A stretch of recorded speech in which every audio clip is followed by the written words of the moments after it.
এটা কি কোনো জিন্দিগি হলো ভাইয়া? কখনোই আল্লাহকে ডাকতে মন চায় না, এক বেলা নামাজ পড়তেও মন চায় না, কোনো দিন ফজরের নামাজ পড়তে মন চায় না, কোনো দিনও আল্লাহকে ডাকতে মন চায় না। আয় হায় হায়, এটা কি কোনো মানুষের জীবন হইল ভাইয়া? বেপর্দা নারী সমাজ আরো বেশি নষ্ট করে।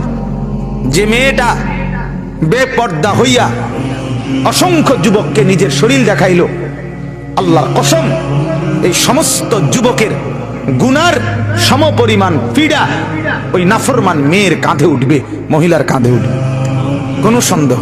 এটা কি কোনো জিন্দিগি হলো ভাইয়া? কখনোই আল্লাহকে ডাকতে মন চায় না, এক বেলা নামাজ পড়তেও মন চায় না, কোনো দিন ফজরের নামাজ পড়তে মন চায় না, কোনো দিনও আল্লাহকে ডাকতে মন চায় না। আয় হায় হায়, এটা কি কোনো মানুষের